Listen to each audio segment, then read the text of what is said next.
მოგესალმებით პატივცემულო მაყურებლებო, ეთერშია იდეოლოგიის ბაზა. ჩვენ ამ გადაცემაში როგორც წესი ზოგად იდეოლოგიურ თემებს ვარჩევთ ხოლმე, მაგრამ დღეს მგონია, რომ ესეთი გადაცემა იქნება, რომელიც ერთდროულად იქნება ზოგადი იდეოლოგიური და მეორე მხრივ იქნება რაღაცა აქტუალურ თემაზე. ალბათ საქართველოში არც არის დარჩენილი მეტნაკლებად ადამიანი, რომელმაც არ ნახა ის ნაგავი, რაც ერთ-ერთი თეატრიდან გამოიტანეს კრეხელობის რაღაცა უბინძურესი რაღაც შემზარავია თუ რა, აი ცოტა ტექსტიც არ ვიცი ხა მაგ შეფასების და შეფუთვის მოდი მე ბევრს არ ვილაპარაკებ მაგაზე რა, ვინც ნახეთ კი იცით რაზე მაქვს საუბარი, ხო? ანუ რაღაცა ცხოველობა ხდება თეატრში და მაგისი კადრები გავრცელდა და მაგაზე საკმაოდ დიდი ნებათაღელვა იყო ქართულ საზოგადოებაში, ხო? და დღეს მინდა რომ მაგ თემაზე იდეოლოგიური კუთხით ვისაუბროთ და რაღაცები გავარჩიოთ, იმიტომ რომ ხალხის უმეტესობას სინამდვილეში არ ესმის ეგ რატო ხდება, რისთვის ხდება და რა მექანიზმი მუშაობს, როდესაც საზოგადოების გარკვეული ნაწილი ეგეთ რაღაცას აგენერირებს, ქმნის და ასე შემდეგ. მოდი აი ჯერ რაღაცა საბაზისო თემები გავიაროთ, ხო? ანუ საზოგადოების უდიდესმა ნაწილმა, როცა ნახა ეგ ნაგავი, გულიანად აგინა მაგ რაღაცის ავტორს და მონაწილეებს და ვინც მან იჯდა დარბაზში და მაგ ყველაფერს ტალშს უკრავდა ყველას ერთად და პრინციპში, ამითი მთელი ეგ პროცესი, ასე ვთქვათ, გავლილი იქნა საზოგადოების მხრიდან, ხო? მე სხვათა შორის აი ძალიან ისე უყურებდი და უსმენდი სხვადასხვა ნაწილს საზოგადოების რა. იყო მან დავუშვათ სამღვდელოების პოზიცია როგორი იყო, საშუალო სტატისტიკური ასე ვთქვათ ქართველების პოზიცია როგორი იყო, ეგრეთ წოდებული ელიტის და ასე ვთქვათ სამთავრობო ასე ვთქვათ სამთავრობო მიმართულების გარშემო რო ტრიალებენ ეგეთი ხალხის პოზიციები როგორი იყო და შემიძლია რაღაცა ესეთი ზოგადი აღწერილობა გითხრათ რა. დიდწილად არავინ არ გააკეთა შეფასება იმაზე, სინამდვილეში ეგ ყველაფერი რატო კეთდება და როგორ. მოდი აი კონკრეტულ თემაზე ახლა ცოტა სიღრმეში ჩავიდეთ. ვიღაცა ტიპი, რეჟისორი დგამს სპექტაკლს, რომელშიც ხდება შეურაცხყოფა იმ რწმენის, რომელსაც იზიარებს საქართველოს მოსახლეობის აბსოლუტური უმრავლესობა. ხო, ეგ არის მოცემულობა. რა თქმა უნდა, ახლა ლიბერალების უდიდესი ნაწილი იქ რაღაცა თანადგომას უცხადებენ მას იმ მოტივით, რომ აი სიტყვისა და გამოხატვის თავისუფლება. ანუ მაგ კუთხით ლიბერალური ფლანგის მნიშვნელოვანი ნაწილი თავის, ასე ვთქვათ, იდეოლოგიას მიყვება. თუმცა ვიღაცეები ამ ლიბერალური ფლანგიდანაც გამოვიდნენ და ეგ არ არის ნაღდი ლიბერალიზმი, ეგ არ არის ნამდვილი ევროპული ღირებულებები, არა რაღაც, გაემიჯდნენ, იმიტომ რომ ისეთ საქონლობა იყო, რომ ეხა უმეტესობას უტყდება ეხა რა ეგეთ საქონლობასთან ასოცირება, ხო? ეკლესიამ და საპატრიარქომ ეგეთი განცხადება გააკეთა, რომ თუ ეგ რეჟისორიო არ შეინანებს, მომავალში შეიძლებაო განკვეთოთ.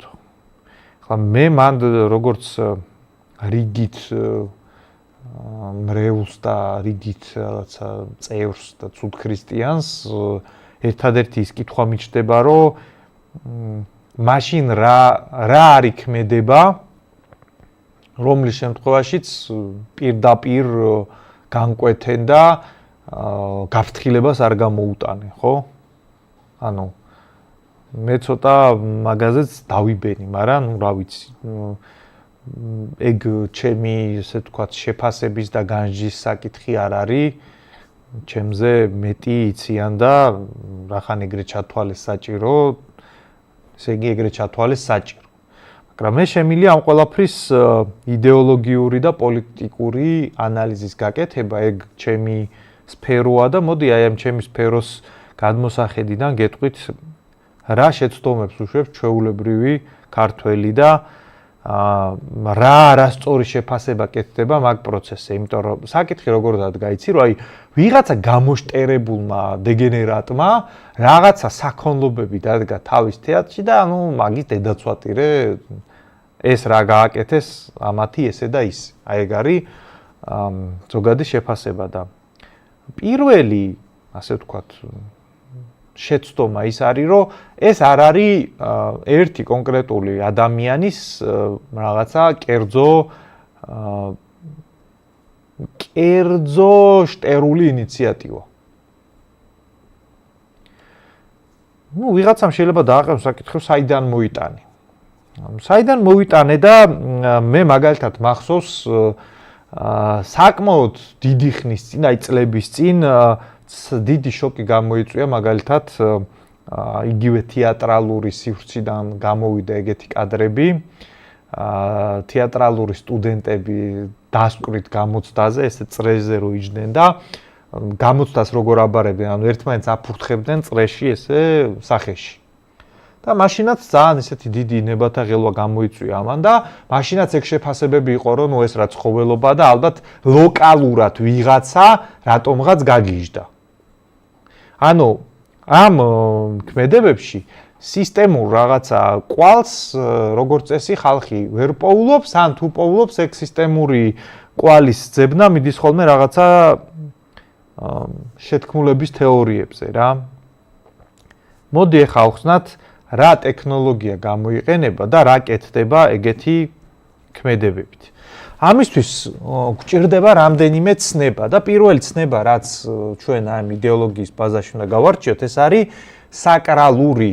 რას ნიშნავს საკრალურის ცნება? ადამიანისთვის საკრალური წმინდა ეს არის რაღაცა, რაც არის ხელშეუხებელი მოფრთხილებისა და თაყვანისცემის ობიექტი და რაც უნდა იყოს დაცული. სხვადასხვა კულტურაში ესეთი საკრალური, ანუ წმინდა, ხელშეუხებელი, სხვადასხვა რაღაცეებია, ხო? ანუ შეიძლება მაგალითად იაპონურ კულტურაში ეგეთი იყოს იმპერატორის ფიგურა, რომელსაც თან რაღაცა რელიგიური დატვირთვაც აქვს, ხო? სადღაც არ ვიცი აფრიკის რომელიღაცა ტომში ეგ შეიძლება იყოს რაღაცა ტოტემი უდგათ და იმის მიმართ აქვს ეგეთი საკრალური განცდა, ხო? შეიძლება რაღაც რუსეთში ეგ იყოს მამაევ კურგანზე რაღაცა როძინა მაგისი, ესე ვთქვათ, ქანდაკება.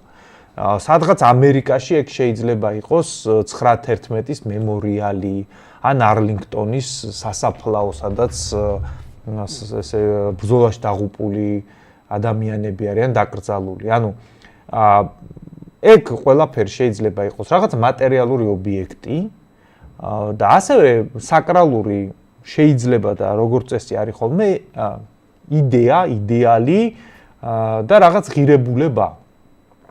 მაგალითად ქრისტიანისთვის თავისი რწმენა, თავისი, ასე ვთქვათ, წმინდანები, ღმერთი, ღვთისმშობელი, ეს ყველაფერი არის წმინდა საკრალური. რაში გამოიხატება თუ ადამიანისთვის ეს მართლა წმინდა არის და მართლა საკრალური? აქვს საერთოდ ადამიანს რამე ისეთი, რის შეურაცხყოფასაც ის არ მოითმენს და ვერ გაუძლებს და რაღაცის შეურაცხყოფის აღსაკვეთად იმოქმედებს. როგორც წესი აქვს ხოლმე, აი მაგალითად ადამიანები, რომლებიც საკითხს ისე აყენებენ, რომ აი შენთვის წმინდას რო შეურაცხყოფენ, კი ეგ ცუდია და შენ შეგიძლია გაკიცხო, მაგრამ არასდროს არ უნდა იმოქმედო, ჩემი დაკიკვირვებით იგივე ადამიანს მაგალითად დედა რო შეაგინო, ეგრევე ადგება და ხელს დაგარტყავს. რატო? იმიტომ რომ დედა შეაგინეს, ხო? და ნახეთ, ამ დედის შეგინებაზეც მე მახსოვს ეგეთი მინისტრი იყო შაშკინი, მიშას ხელისუფლების დროს, რომელსაც ვიღაცამ ეგრე შეაგინა და იმისი კომენტარი იყო, რომ მე რა დედა ჩემი სიმპათიური ქალბატონია. ანუ შეიძლება ეგრე ვიღაცისთვისაც დედის გინებაც არ იყოს პრობლემური, იმიტომ რომ მისთვის საკუთარი მშობელი დედა არ იყოს საკრალური, არ იყოს რაღაცა, რაც არის დასაცავი, რაც არის მნიშვნელოვანი და ამიტომ მაგაზე არ ნაღულობდეს, ხო? და თუ რაღაცა პირადზე, ანუ მის მშობელზე, მის შვილზე, მის მეუღლეზე, მის პირად ღირსებაზე ადამიანი მზად არის რომ იმოქმედოს, ოღონდ ამბობს რომ აი მე კი წამს რაღაცეების, მაგრამ მაგისთვის არ ვიმოქმედებ, მან ჩდება ლოგიკური დასკვნა, რომ სინამდვილეში მაგას არაფერს არ წამს და რაც ვითომ საკრალურად აქვს გამოცხადებული, ის სინამდვილეში ფეხზე კიდია. იმიტომ რომ მაგალითად სანამ საფრანგეთი აი ესეთი ძლიერი კათოლიკური სახელმწიფო იყო შუა საუკუნეებში, ხო? იქ დავუშვათ ეგეთი ფაქტებიც არის დაფიქსირებული, რომ იქ რელიგიური განხეთქილება რომ მოხდა და პროტესტანტიზმი აქტიურად წამოვიდა და ვიღაცეები ღვთისმშობლის ფიგურის მიმართ რომ სკეპსის გამოთქვამდნენ, ადამიანს შეიძლება ხმალი ამოეღო დუელში გამოეწვია მაგის გამო მეორე მხარე. რატო? იმიტომ რომ რაღაცა ისეთ წმინდას ეხებოდა მეორე მხარე, რაც აპრიორი დაცვის, ასე ვთქვათ, დაცვას ექვემდებარებოდა. ანუ წმინდა არის რაღაცა, რის დაცვასაც შენ აპირებ, რისი შეხებაც შენთვის მიუღებელია. მაგალითად, აი მუსულმანურ სამყაროში ვიღაცა რო შევიდეს მეჩეთში და ამ მეჩეთს შეურაცხყოფა მიაყენოს, ხო? მუსლიმები ამას აღიქვავენ როგორც მათთვის წმინდა რაღაცის შეურაცხყოფას და ამაზე მოქმედებას განახორციელებენ. ჩვენ რატომღაც საკითხი ისე გვაქვს დაყენებული, რომ აი ძალიან მორწმუნეები ვართ, ძალიან ესეთი ხალხი ვართ, ოღონდ სიწმინდეებს რო გვიგინებენ ხოლმე, მაგ დროს აი ენას მუცელში ჩავიგდებთ ხოლმე და საკითხს ისე არ ვაყენებთ, რომ არა, ჩვენ მიმტევებლები ვართ. ოღონდ პირადზე რო შეგვეხონ, მაგ დროს ეგ მიმტევებლობა ითიშება ხოლმე. პირადზე შეხებისა შეიძლება ადამიანს თავზე გადაუაროთ, კაცო, რავი, შეიძლება ვესროლოთ. რავი, თბილისში რეები ხდება ყოველდღე, კი ხედავთ, ხო? ანუ ფულის გამო, ნარკოტიკის გამო, რაღაც სიტყვის გამო შეიძლება ვიღაცებმა ერთმანეთი, რავი, სასიკვდილოდ გაიმეტონ, მაგრამ რაღაცა სიწმინდეს რო ეხება, მან ვიღაცას უბრალოდ რაღაც მე იმას კი არ მოუწოდებ ვიღაცას რაღაცა ბაგაბუგისკენ და ასე შემდეგ. მე უბრალოდ ფაქტს ვაფიქსირებ რა, რომ კი გამოცხადებული გვაქვს რაღაცა სიწმინდეთ, მაგრამ დიდად მაგ სიწმინდის დაცვის მიმართ ინტერესი არ აქვს. რატო ხდება აი ამ სიწმინდის, ანუ საკრალურის დემონტაჟი? და ეს მართლა დემონტაჟის პროცესია, ეგ ვიდეო, რასაც თქვენ უყურებდით და სხვა ეგეთი ქმედებებიც იქნება, დავუშვათ გაბუნიას ეთერში რო იყო თავის დროზე თუ გახსოვთ ღვთისმშობელზე შარჟი რო გამოამზეურეს. ანუ ღმერთო მაპატიე და თვითკვლელი ღვთისმშობელი რო დაარქვეს. აი ეგ ეს სხვა ქმედებები კიდე რას ემსახურება და რატო არის ეგ მიზანმიმართული დემონტაჟი და ეგ არ არის შემთხვევითი ქმედება, ხო? ნებისმიერი საკრალურის განადგურება, ნებისმიერი საკრალურის დემონტაჟი კეთდება ერთი და იგივე ტექნოლოგიით. ეგ არაფერი ახალი არ არის, ჩარც ჩემი მოგონილი არ არის და საკმაოდ ისე კარგად აღწერილია და განმარტებული არის, ვინმეს თუ აინტერესებს, მაგაზე შეუძლია რომ მოიძიოს ინფორმაცია. ნებისმიერი სიწმინდის დემონტაჟი კეთდება შარჟით. კარნავალიზაცია ქვია მაგას. ანუ დავუშვათ აი აბსურდულ მაგალითს მოვიყვან რა, ვიღაც ადამიანისთვის მაგალითად არ ვიცი, აი რაღაც ფეხბურთის გუნდი აყვანილი ყავს რაღაც საკრალურ მდგომარეობაში, ხო? იმისთვის რომ მისი აი ეს მდგომარეობა დაშალო, უნდა დასცინო იმას, რაც მისთვის ღირებულია. ანუ უბრალოდ დაპირისპირება და რაღაცა ცეცხლით და מחვილით მოვდივარ და ანუ შენ რელიგიას, შენ რწმენას, შენ ღირებულებებს უბრალოდ ვიღაცა ცეცხლით და מחვილით რო უპირისპირდება, ეგ არ არის ეფექტური ბრძოლის საშუალება, იმიტომ რომ აქაც კონსოლიდაცია ხდება, იქაც კონსოლიდაცია, კონფლიქტი ხდება და მხარეები უფრო რადიკალიზდებიან. ეგ არ არის ეფექტური ბრძოლის ხერხი. ეფექტური ბრძოლის ხერხი არის დასცინო იმ ღირებულებებს, რომლის მატარებელიც არის სხვა. მაგალითად, როცა კომუნისტების დროს, აი განსაკუთრებით პირველ ეტაპზე ძალიან აქტიური იყო მებრძოლ ღვთისმგმობთა და ღვთისმებრძოლთა კავშირი, მათი მთავარი იარაღი, აი მასაში რელიგიის ამოსაძირკვათ იყო ზუსტად ამ რელიგიის გაშარჟება, ვისაც გააქვთ ნანახი, აი მღვდელი აუცილებლად უნდა ყოფილიყო ესეთი კარიკატურული, მთვრალი, გასიებული, ფულის მოყვარული და გაუნათლებელი ბნელი არსება, უნდა ეს ღმერთის გამოსახულებებიც ყოფილიყო კარიკატურული და გვერდზე უნდა წარმოჩენილიყო ესეთი პროგრესული მშრომელი, რომელიც აი ამ რელიგიას, რომელიც ოპიუმი იყო თურმე ხალხისთვის, ამას როგორ უპირისპირდებოდა ეს პროგრესული ახალგაზრდა აი ამ ბნელ მასას.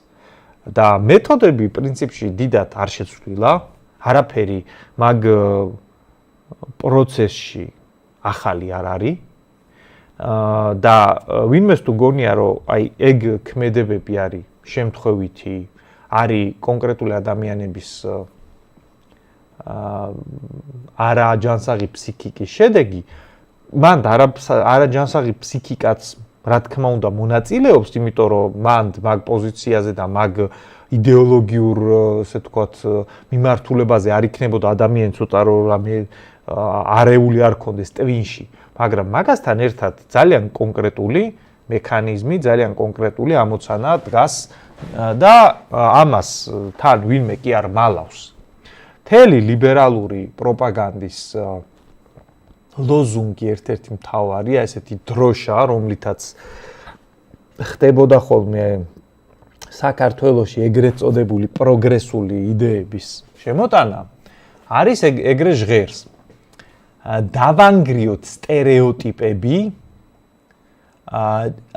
ჩვენ უნდა ვაკრიტიკოთ ავტორიტეტები და ჩვენ უნდა გადავლახოთ ბარიერები. ეგ არის ლიბერალიზმის ამოცანა. ეს არ არის ჩემი მოგონილი, ეგ არის აი თვითონ რასაც პროპაგანდირებენ, მე უბრალოდ ვიმეორებ. ანუ როდესაც ეს ხალხი რაღაცას აკეთებს, ეგ ხალხი ამას კი არ მალავს. და რაც უფრო მეტად ადამიანი იმ ფლანგზე, ლიბერალურ ფლანგზე გაუბედავს სიწმინდეს დაცინვას, მით უფრო პროგრესულად, მით უფრო გაბედულად და მით უფრო დაფასებულად ითვლება. იმიტომ რომ მაგ მხარის, მაგ ფლანგის მთავარი მტერი არის რაღაცა ისეთი ღირებულებები, ისეთი ნორმები, რომლებიც საზოგადოებაში კრიტიკას არ ექვემდებარება.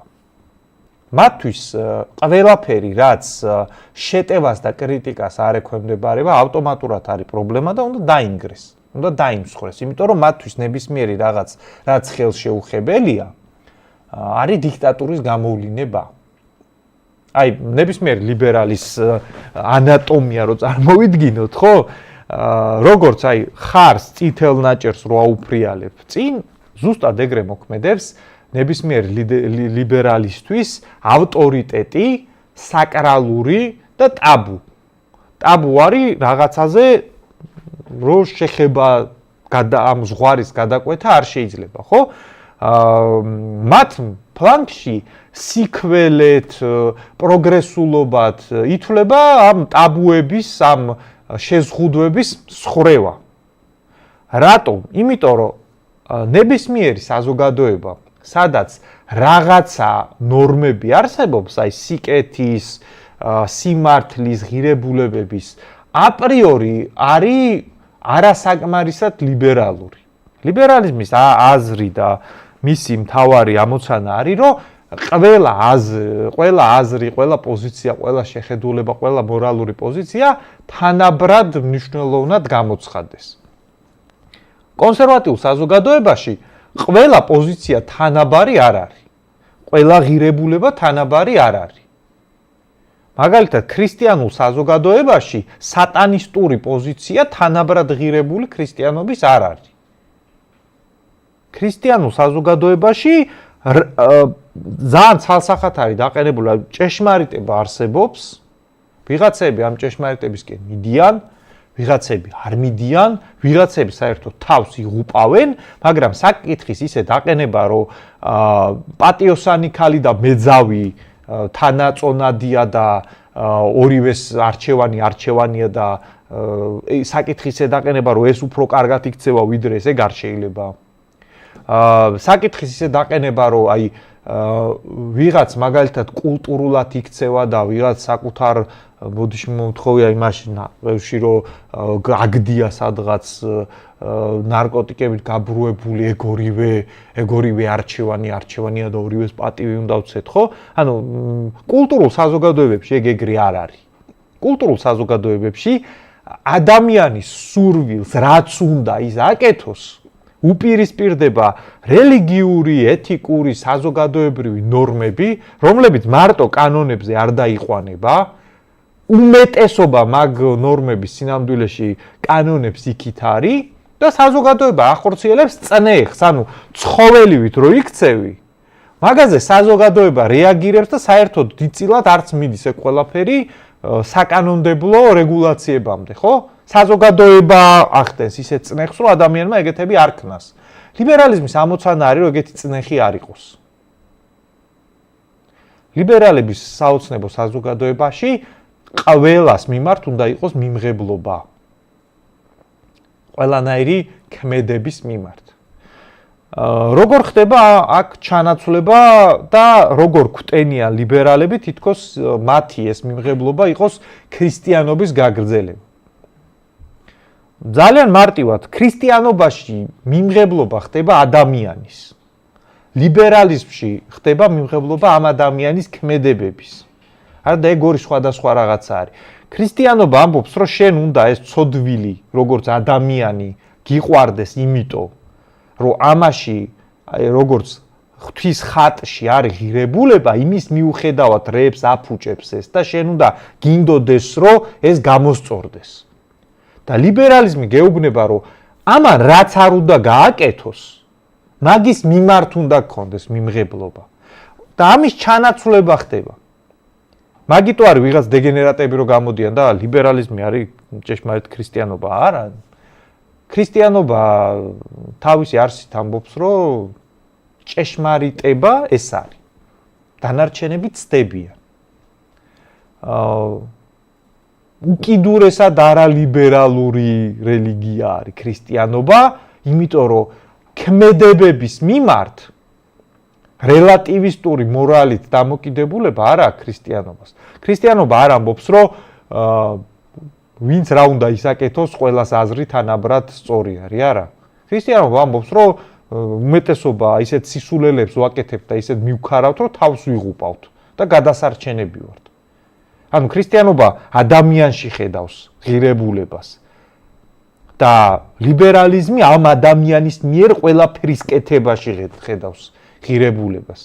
და ამიტომ სინამდვილეში ლიბერალიზმი არის ანტიქრისტიანული რაღაც ინფერნალური გახდა უკვე მოძღვრება. და მისი ამოცანა არის, რომ რაც კი არის საკრალური, რაც კი არის წმინდა, მაგისი დეკონსტრუქცია მოხდეს. მოდი ახლა განვიხილოთ დეკონსტრუქციის ცნება. საკრალური განვიხილეთ, კარნავალიზაცია განვიხილეთ, რო ხდება იმის გაშარჟება. გაშარჟების საბოლოო ამოცანა არის დეკონსტრუქცია. რას წარმოადგენს დეკონსტრუქცია? აი მაგალითად ადამიანი ავიღოთ ქრისტიანული ცნობიერებით, ხო? ქრისტიანული ცნობიერების ფარგლებში ეს ადამიანი სამყაროს ხედავს ესე, რომ ამ მატერიალურის გარდა იქით არის რაღაცა ზე მატერიალური, ანუ შემოქმედი ყავს ამ ყველაფერს. ჩვენსა და მას შორის რაღაცა ურთიერთქმედება ხდება. ადამიანი ღირებულია იმ ტრანსცენდენტურის ფაქტორიდან გამომდინარე და შენი ამოცანა არის, რომ საბოლოო ჯამში ეს ცხოვრება რომ დამთავრდება, ისე იცხოვრო, რომ მასთან იყო. ძალიან ვამარტივებ ხა და პრიმიტივიზაციას ვახდე და დარწმუნებული ვარ, ხა თეოლოგი ვინც არის, თავში ხელს შემოერტყავს, რომ შეიძლება ბევრ შეცდომასაც უშვებ. მაგრამ აი მუშურგლეხურად მარტივად რო შევხედოთ, ხო? როგორ ხდება დეკონსტრუქცია? დეკონსტრუქციის ფარგლებში აი მე ხო რაღაცა განცხადებები გავაკეთე, თითოეული ეს განცხადება რო აი სამყაროს ფიზიკური ნაწილის გარდა არსებობს ტრანსცენდენტულის, რო არსებობს შემოქმედი. აი თითოეული ეგეთი განცხადებები წარმოიდგინეთ, რომ არის აგურები. და მე როცა ამ ტექსტს ვამბობდი, ვაყალიბებდი აზრს და ამ აგურებად რო წარმოიდგინოთ, ვაშენებდი რაღაცა კონსტრუქციას. ანუ თითოეული ჩემი განცხადება წარმოვიდგინოთ აგურად და ავაშენე რაღაცა კონსტრუქცია. ამოცანა არის ამ კონსტრუქციის დანგრევა, ადამიანის შიგნით, სააზროვნო სივრცეში დანგრევა და ეს პროცესი საკმაოდ დიდი ხნის მანძილზე კარგად იხვეწებოდა. როგორ ხდება, ანუ არ არსებობს ადამიანის მიერ გაჟღერებული მტკიცება, რომელიც არ შეიძლება რომ ეჭქვეშ არ დადგეს, არ შეიძლება რომ რაღაცა ისეთი თქვა, რომელსაც ვერავინ ვერ დაცინებს, ვერავინ ვერ გააშარჟებს. უბრალოდ საზოგადოებები რაღაცა პერიოდი თანხმდებოდნენ, რომ აი მაგალითად კი იუმორიც მესმის, შემოქმედებაც მესმის ყველაფერი, მაგრამ არის რაღაცა წითელი ზღვარები, რომელსაც არ უნდა გადააბიჯო თუ საქონელი არ ახარ, ხო? ითვლებოდა, რომ აი რავი ხა რაღაცა არ შეიძლება როგორ რაღაცებზე დაცინვა და გადაობა და ასე შემდეგ. იცი, რომ აი ადამიანის უმეტესობისთვის რომ რაღაცა წმინდა არის. როგორც კი ეს ფანჯარა იხსნება და ვიღაცა გამოდის და ამბობს, რომ აი მე ვანგრევ სტერეოტიპებს. სტერეოტიპებს ვანგრევ. აი მაგალითად დღეს ისეთი კულტურული სფერო და გარემო არის, რომ ბევრისთვის ეგ უკვე შეიძლება წარმოუდგენელიც არის, მაგრამ სულ რაღაც 20 წლის წინ ითვლებოდა, რომ რავი ხა ქალი რაღაც უბანში კაცი რო აღარ არის დარჩენილი, ვინც ამასთან არ იწვა, ეგეთი ქალი არ არის კარგი ქალი. ეგ მოვლენა როგორ მოვიდა ახლა მდგომარეობამდე, როცა ვიღაცები ღიად გამოდიან და პირიქით აი ეს საინფორმაციო სივრცე, რაღაც შოუ ბიზნესი, თოქ-შოუები აგრესიულად ტენიან მდგომარეობას, როცა პირიქით ეგრეთ გება საკითხი, რომ აი როგორი მამაცი, როგორი დამოუკიდებელი, როგორი პროგრესულია ეს ქალბატონი, რომელიც ამაყობს რამდენი, ესე ვთქვათ, სექსუალური პარტნიორი ყავდა. ხო, აი ერთი მოცემულობა, მეორე, აქედან აქ როგორ მოვედით. აი კონკრეტული მაგალითის ფარგლებში ხსნი ეგ როგორ მუშაობს, ხო? დაცინვით იწყება რა. ანუ ქალებს რომელიც ცდილობენ რომ ანუ შეინახონ თავისი ესე ვთქვათ ღირსება ან თუ ეგ ვერ მოხერხდა ცდილობენ რომ საზოგადოების ასე ვთქვათ ფართო მასებს არ მოედოს ინფორმაცია მაგაზე აქტიური ღადაობის, დაცინვის, კაიფის და საინფორმაციო მედია, სატელევიზიო შემოქმედებით სივრცეში მაგაზე ღლიცინის 20 წელია საჭირო და ქალიშვილობა გახდება დასაცინი და ბოზობა გახდება წახალისებული. 20 წელი მაგისთვის სრულიად საკმარისია. არ არის მაგრამ დიდი დრო არ არის. ზუსტად იგივე მაგალითი მოდი მოვიყვანოთ რა. ზუსტად 20 წლის წინაც მაგალითად ნარკომანია იყო ძალიან ცუდად გავრცელებული და ხალხი მაგით იკვდებოდა, ოღონდ ნარკომანი რა მაგარი ტიპია, აი ღია საზოგადოებაში მაგის ეგრე დაფიქსირება არ იყო მოსული. ანუ ადამიანები, რომლებიც მაგით დაკავებული იყვნენ, რაღაც ანდერგრაუნდში იყვნენ, რაღაც სოციალური წნეხის ქვეშ იყვნენ, რაღაც კონტრკულტურა იყო, რაღაც აჯანყების ფორმა იყო. დღეს აი მთლიანად რო შევაფასოთ მაგალითად ესეთი საინფორმაციო ველი, რაღაცა აი ეგრეთ წოდებული სუბუქი ნარკოტიკებს, საერთოდ სუბუქი ნარკოტიკი არ არსებობს, ეგ ცალკე დეგენერატობა არის და შემოტენილი ტერმინი, მაგრამ აი სუბუქი ნარკოტიკების მოხმარება დღეს გახდა რაღაცა კაი ტიპობის ერთ-ერთ შემადგენელ, ხო? საჯარო სივრცეში ვამბობ. ეგეც ეგრე გაკეთდა. ანუ ერთი რაღაცა უნდა გავიგოთ რა. რასაც ახლა ჩვენ განვიხილავთ, აი რომ დაუბრუნდეთ იმ თეატრის თემას. ეგ არ არის არც შემთხვევითი მოვლენა, არც ვიღაცა ცალკეული ტიპის აბობოქრებული ფანტაზიის შემთხვევითი გამოვლინება ფსიქიკური გაუწონესწორებლობის ფონზე. ეგ არის კონკრეტული იდეოლოგიის სამუშაო მექანიზმი იმისთვის, რომ ყველაფერი, რასაც ჩვენ საზოგადოებაში აქვს საკრალურის და ხელშეუხებელი სტატუსი, მაგისი დემონტაჟი, დეკონსტრუქცია უნდა მოხდეს გაშარჟების გზით. რატო უნდა დაინგრას ყველაფერი წმინდა? რატო უნდა შევეხოთ ყველაფერს, რაც ხელშეუხებელია? იმიტომ, რომ მათთვის ეს არის თავისუფლება. როდესაც მათ ვიღაც ეუბნება, რომ აი ეს რაღაც ხელშეუხებელია, ეს წმინდაა. შორს შენი ბინძური ხელები ამ სიწმინდისგან, მათი პირველი რეაქცია, რომ წმინდა, აი ეხლა ანუ მაგ თქვენ სიწმინდეს რას ვუზამ, ეხლა ნახეთ თქვენ. და ამდენი რატო ვილაპარაკე ამ თემაზე? როდესაც ადამიანს გონია, რომ ეს არის კონკრეტული დეგენერატის ტვინის ნაჟური, მან კიდე მოსულა ეგეთი ტექსტები, რომ მოდი დაველაპარაკოთ, მოდი დავაიგნოროთ, უიმედე და ეს რა ცუდია, მაგრამ ცხოვრება გრძელდება და ასე შემდეგ. როდესაც ადამიანი აცნობიერებს, რომ ეს არის მიზანმიმართული ქმედებების წყება,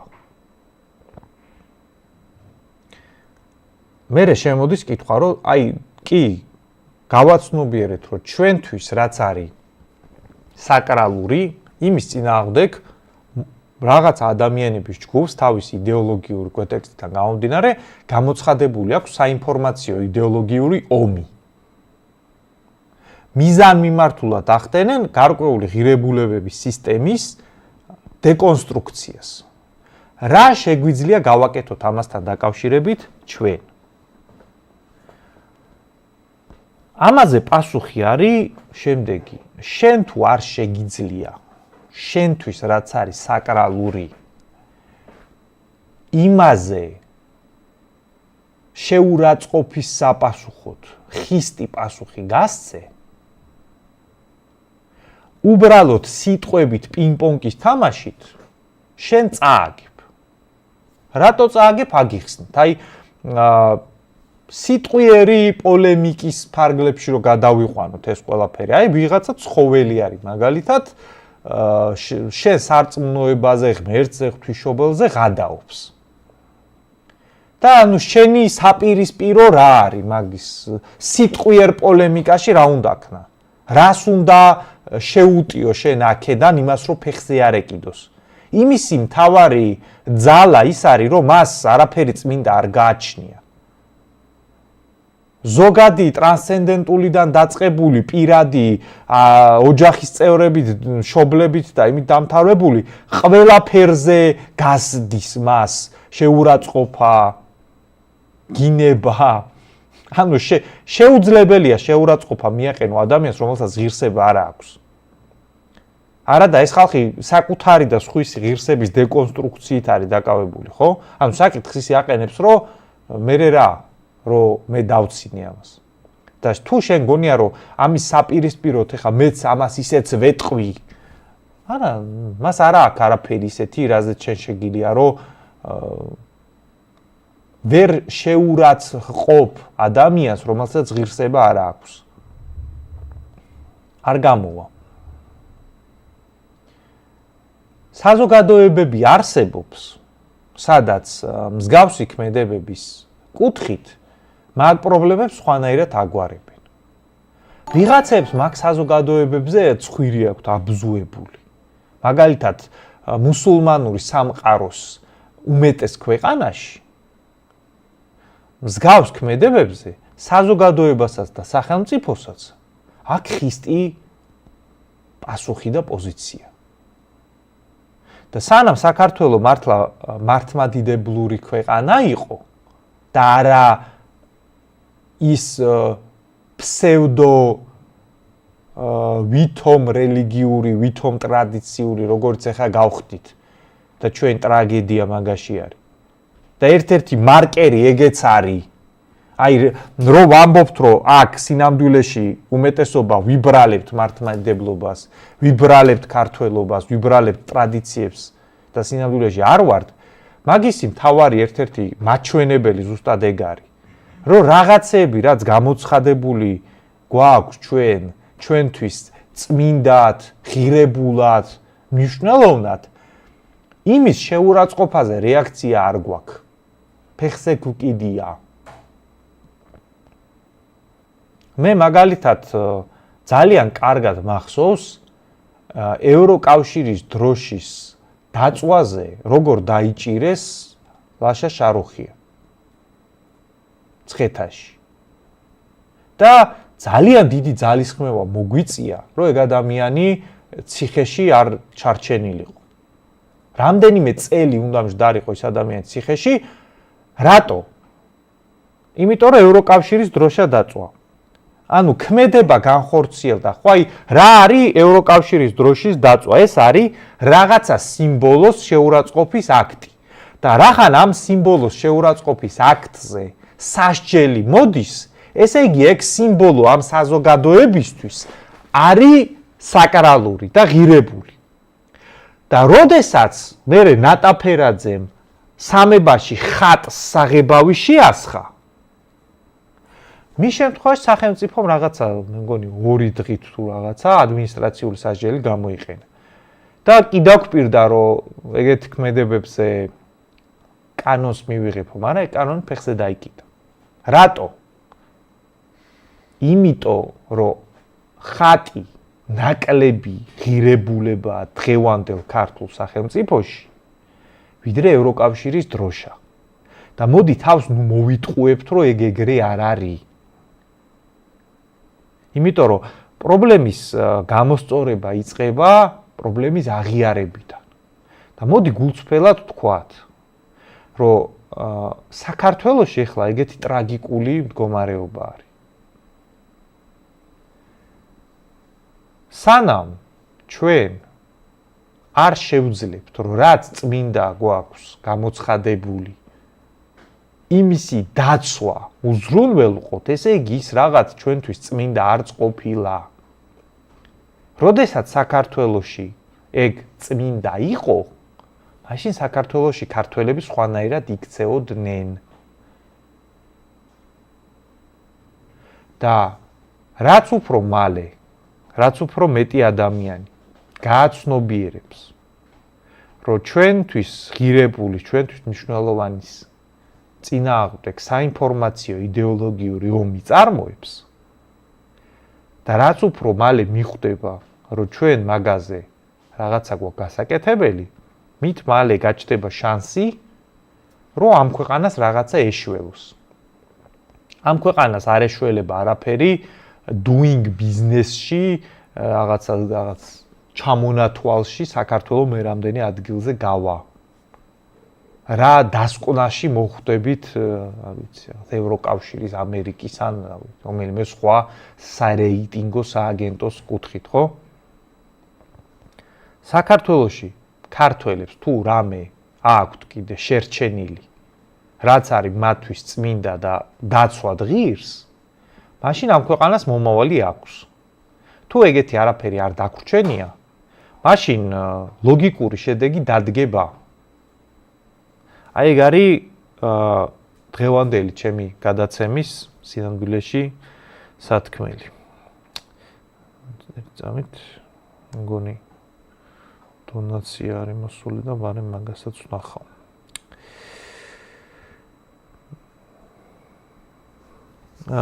ჯაყო იწერება პოსტმოდერნისტული ხელოვნება უდრის ოქროს უნიტაზები და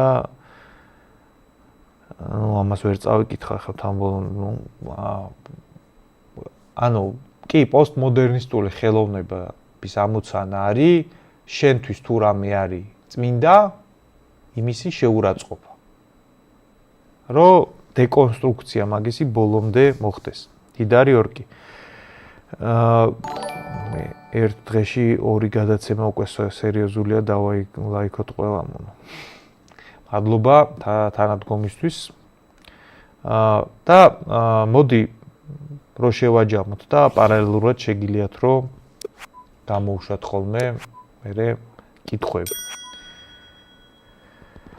თუ ჩვენ რამე დაგვჭა კიდე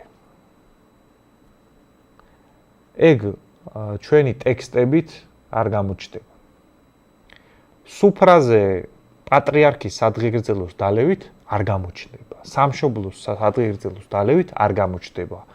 გაგიკვირდებათ და ეკლესიაში საკუთარი ზომის სანთლის დანთებითაც არ გამოჩნდება. ერმაც და ბერმაც ჩვენ უნდა გავაცნობიეროთ ერთი რაღაცა. შეიძლება ჩვენ არ ვაპირებთ ბრძოლას მაგრამ მეორე მხარე მომი გამოგვიცხადა. ეგომი დიდხანს უკვე წარმოებს და იმის გამო რომ ჩვენ ვართ პასიურები, შიშრები, უპასუხისმგებლოები, ცუდი ქრისტიანები და ცუდი ქართველები, მაგის გამო მაგომს ვაგებთ. და თუ ჩვენ თავში არ ვიპოვით იმის საშუალებას რომ მარტო თავდაცვაში არ ვიყოთ და შეტევაზე თუ არ გადავედით თუ მარტო ნაცემი დაჩაგრული დაჩმორებული პოზიცია იქნა ჩვენი პოზიცია და რაღაცა მომენტში იქით შეტევაზე არ გადავედით მაშინ არ უყოფილვარ ღირსი რომ რაც საკრალურად წმინდად გვაქვს გამოცხადებული იმისი მატარებლები ვიყოთ ხალხს რომელსაც ქრისტიანობას უგინებენ არა აქვს უფლება სვეტი ცხოველს ფლობდეს